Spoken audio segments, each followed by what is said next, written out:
Hi, I'm Jason Maggitti, and this is my build. I call it the Iron Giant skateboarding Iron Giant style. And this is a build that I made from Mitchell Wu's photography. He is a photographer who does action figure art, where he creates a scene with his figures, and he does all kinds of interesting effects. And he was going to a gallery near us, and they did a call out for anybody that wanted to do any Lego art based on his. And I already had the Iron Giant, and so therefore what I ended up doing was creating the rest of the scene. I thought it would be easy. It took about 2 to 3 months. And then when his came to the gallery, this actually was underneath it in the art gallery. So I was able to get it there, and that was super exciting. Yeah. It's a very striking scene, just the contour of this bus with the Iron Giant on top, and then of course the giant flames there. So where did you start with the build and kind of planning it? So as I said, I had the Iron Giant before. I actually had gotten that from plans from Build Better Bricks, and then I started with the bus next. And I didn't realize this, but initially I looked at pictures of a regular Greyhound bus, but I noticed that in the actual picture that Mitchell did, his is a toy bus instead. So I went to eBay to get reference pictures, and there was a guy who had so many pictures of it, so I was able to look at the reference of the actual toy to try to get to that as close as possible. Yeah, and you got kind of the sloped roof there, using some of those like hinge pieces, so you're able to get some of the angles on it. Yes, sir. That was a little bit tough to try, but once I got it, I was pretty excited that it worked out pretty good. And then, of course, the backdrop to the build with the sky and the greenery is a huge part of this. So what were the sort of colors that you wanted to combine back there? How did you experiment to get that to come out?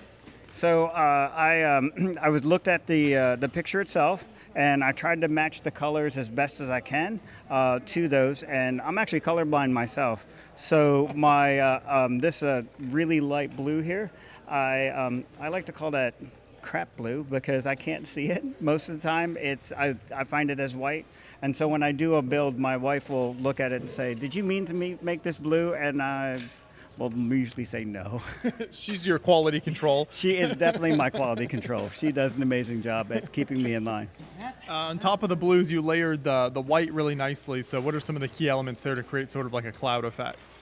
So I used a lot of the curved flat elements and tiles, and actually now they have the 1x2 round tiles but I put 2 of those together, and I tried to put a few circles and stuff in there as well, like this, just to break up the monotony, and just was going back and forth looking at the reference photo in this, trying to get something that was a bit more organic. And coming down to the ground level, what were some of your favorite elements you used in terms of the dirt and kind of building up the dirtway around the road? So as you can see, I have some of the log profile elements here.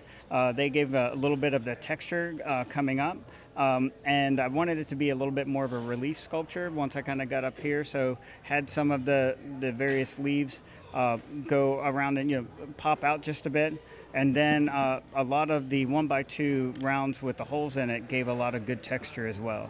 So I was pretty excited about using them because they were a little bit more new at the time. In fact, they're some of my favorite pieces now.